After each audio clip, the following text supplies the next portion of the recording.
Hello friends, स्वागत है आपका आपके अपने यूट्यूब चैनल स्टडी क्यूआर पर। आज हम पढ़ेंगे बंगाल का अधिग्रहण।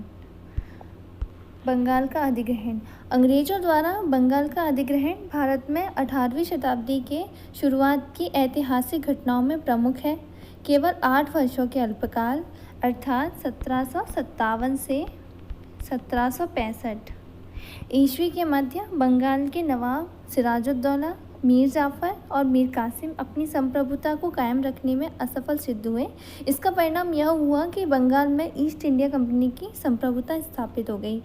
तो ये बंगाल के अधिग्रहण के लिए 2 युद्ध हुए थे, जिसमें एक था प्रमुख युद्ध हुए थे। इसमें एक प्लासी का युद्ध था और दूसरा था बक्सर का युद्ध। तो आज हम प्लासी के युद्ध के बारे में बात करेंगे, जो 23 जून 1757 को हुआ था। तो इससे पहले हम देखते हैं कि 17वीं और 18वीं शताब्दी में बंगाल की क्या स्थिति थी।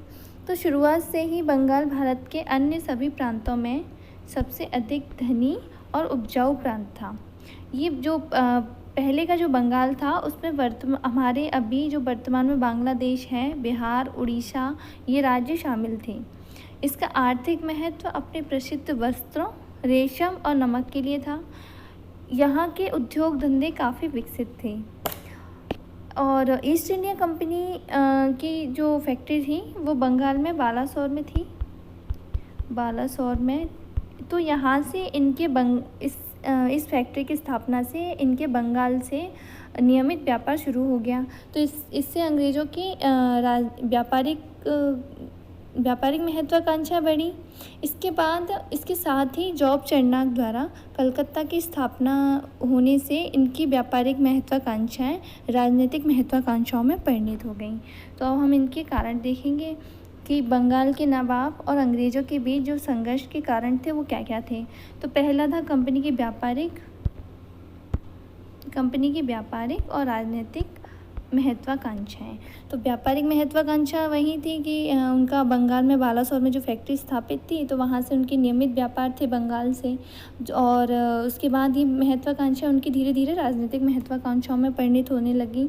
और इसका जो मुख्य कारण था वो यह था कि 1717 ईस्वी में मुग़ल बादशाह फ़र्रुख़ द्वारा एक शाही फरमान जारी किया गया था, जिसमें एक रियायतों में से प्रमुख यह थी कि कंपनी को इस क्षेत्र में वस्तुओं की आवाजाही पर हस्ताक्षर जारी करने का भी अधिकार दे दिया गया था। यानी कि कंपनी जो राज्यों में जो वस्तुएं आ रही हैं, जा रही हैं, उन पे कंपनी अपने हस्ताक्षर जारी कर सकती थी। तो इसका क्या दुष्परिणाम यह हुए कि कंपनी के अधिकारियों ने उन हस्ताक्षरों का दुरुपयोग करना शुरू कर दिया, जिससे ये इसे अवैध रूप से अपने व्यक्तिगत व्यापार पर कर ना चुकाने के लिए करने लगे इसका उपयोग, और वे इसे अवैध रूप से भारतीय व्यापारियों को भी बेचने लगे, जिससे नवाब के प्रांतीय राजकोष को भारी नुकसान हुआ। और इससे ये कुछ घटनाएं थी, इससे जो नवाब के राजस्व को भारी नुकसान हो रहा था, तो इससे नवाब और अंग्रेज़ों के बीच एक दुश्मनी पैदा होने लगी। और इसका एक और कारण यह था कि अंग्रेज़ों को बंगाल के नवाब के रूप में एक कठपुतली की आवश्यकता थी, ताकि वे स्वेच्छा से उन्हें व्यापारिक रियायतें और अन्य विशेषाधिकार दे सकें तथा प्रांत में अपनी अप्रत्यक्ष लेकिन अंतिम शक्ति स्थापित कर सकें। तो ये इनके बीच के प्रमुख कारण थे, जो आगे चलकर प्लासी के युद्ध में बदल गए। तो अब हम देखते हैं इसके प्लासी के युद्ध की पृष्ठभूमि। तो अली वर्दी खां की मृत्यु के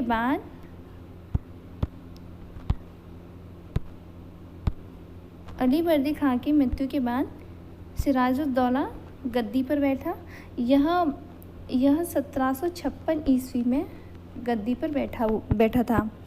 लेकिन इसके मौसी घसीटी बेगम, उसके भाई जो पूर्णिया के शौकत जंग के सूबेदार थे, और उसके निकट संबंधियों ने उसके उत्तराधिकार का विरोध किया।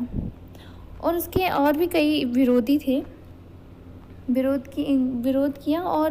और साथ ही ईस्ट इंडिया कंपनी की बढ़ती हुई अनियंत्रित व्यापारिक गतिविधियों ने नवाब को संकट में डाल दिया।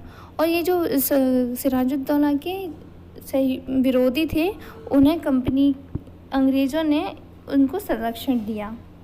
और दूसरी तरफ क्या हुआ कि अंग्रेज़ों ने कलकत्ता में नवाब को बिना बताए उसकी किलेबंदी शुरू कर दी।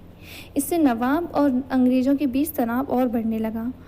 फिर सिराजुद्दौला ने अंग्रेज़ों के विरुद्ध कार्रवाई करते हुए कलकत्ता पर हमला कर दिया और जून 1756 में फोर्ट विलियम पर अधिकार कर लिया, जिससे इसका परिणाम स्वरूप मद्रास से क्लाइव की नेतृत्व में एक शक्तिशाली सेना कलकत्ता पहुंची, जिसने नवाब को अलीनगर की संधि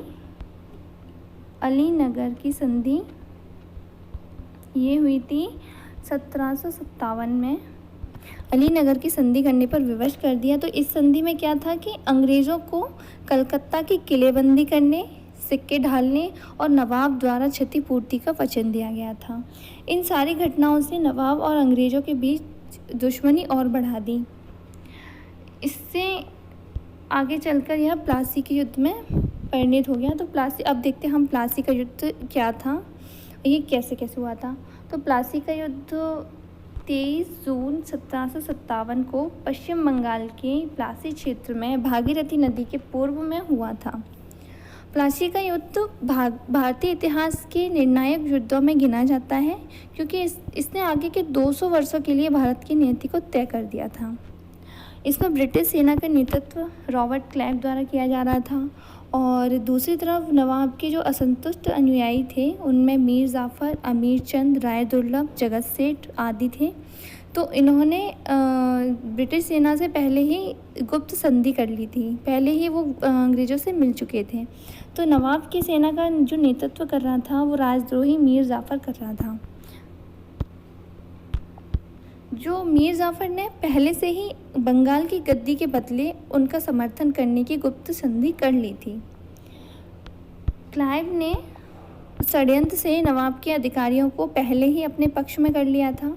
इधर क्लाइव की सेना में 1100 यूरोपीय, 200 भारतीय सिपाही और कुछ बंदूकची थे और इधर नवाब की सेना में 50,000 सिपाही थे। तो 23 जून 1757 को क्लाइव एवं नवाब की सेना के बीच युद्ध शुरू हुआ और मीर जाफ़र ने सिराजुद्दौला को एक कपटपूर्ण परामर्श दिया, जिससे नवाब ने युद्ध को एक दिन के लिए टाल दिया और अगले दिन युद्ध की ज़्यादातर सेना बिना लड़े ही वापस लौट गई। इस युद्ध में सिराजुद्दौला के कुछ विश्वास पात्र सैनिक थे, जैसे मीर मादर और मोहन लाल, इनको वीरगति प्राप्त हुई और नवाब को युद्ध से भागना पड़ा। नवाब ने युद्ध से भागकर मुर्शिदाबाद में शरण ली, जहां मीर जाफ़र के पुत्र मीरन ने उसकी हत्या कर दी। अतः इस पूरी लड़ाई में अंग्रेज़ों की विजय हुई। तो प्लासी का युद्ध इस सब से हमें पता चलता है कि प्लासी का युद्ध एक खुला युद्ध नहीं था, यह एक क्रिकेट मैच फिक्सिंग की तरह पहले से ही इसके परिणाम निश्चित थे। यह एक विश्वासघात था। तो हम देखते हैं इसका महत्व। तो यह युद्ध भारत में अंग्रेज़ों के लिए ऐतिहासिक युद्ध साबित हुआ, क्योंकि इससे बंगाल में अंग्रेज़ों की राजनीतिक और सैन्य सर्वोच्चता स्थापित हो गई। तो प्लासी का युद्ध महज एक सैन्य झड़प और विश्वासघात होने के कारण सैन्य दृष्टिकोण से अधिक निर्णायक नहीं कहा जा सकता, लेकिन इसके राजनीतिक और आर्थिक परिणाम बहुत दीर्घकालीन महत्व के थे। प्लासी के युद्ध ने भारत में अंग्रेज़ों की स्थिति बदल दी। पहले ये सिर्फ व्यापारी थे, लेकिन अब इससे क्या हुआ, भारत अब इनके लिए एक महत्वपूर्ण राजनीतिक शक्ति बन गई। अब कंपनी बंगाल के संदर्भ में सर्वशक्ति बन गई। यहाँ यह नृप निर्माता की भूमिका निभा रही थी, अर्थात अब ये इनका प्रत्यक्ष शासन उस पे बंगाल पे स्थापित हो चुका था। इस प्रकार कंपनी ने बंगाल के खजाने से लूट प्रारंभ कर दी और इससे क्या हुआ कि जो भारत का सबसे धनी प्रदेश था वो अब निर्धन बन गया। और अब हम इसके युद्ध के जो परिणाम थे उनकी बात करें तो अंग्रेज़ों इस युद्ध का एक महत्वपूर्ण परिणाम यह था कि अंग्रेज़ों को भारतीय मानसिकता और उनकी कमजोरियों को पता चल गया था, जिससे वह फूट फूट डालो और शासन करो की नीति को अपने पूरे शासनकाल में अपने एक हथियार के रूप में इसको प्रयुक्त करते रहे और निरंतर षड्यंत्रों से एक के बाद एक भारत के अन्य राज्यों को अपने अधिकारों में मिलाते रहे, जिससे इन्होंने पूरे भारतवर्ष पर अधिकार कर लिया था। अब इसके हम युद्ध के बाद की स्थिति देखें तो वह यह थी कि क्लाइव ने मीर जाफ़र को बंगाल का नवाब घोषित कर दिया और उसे मुर्शिदाबाद की गद्दी पर बैठा दिया और अंग्रेज़ों को संतुष्ट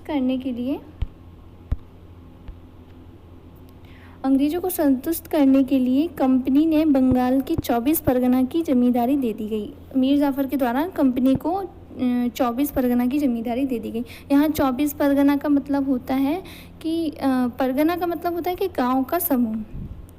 हालांकि मीर जाफ़र अंग्रेज़ों की महत्वाकांक्षाओं को पूर्ण करने में संतुष्ट नहीं रहा, असफल रहा। हालांकि जो मीर जाफ़र था वो अंग्रेज़ों की महत्वाकांक्षाओं को संतुष्ट करने में असफल रहा, तो इन्होंने क्या किया, अंग्रेज़ों ने उसको गद्दी से हटाकर आगे जाके उसके दामाद मीर कासिम को गद्दी पर बैठा दिया। ये इसकी युद्ध के बाद की स्थिति थी। और इसके बाद हम बक्सर का युद्ध और अन्य महत्वपूर्ण घटनाओं के बारे में पढ़ेंगे जो हमारे आगे भारत में हुई थी।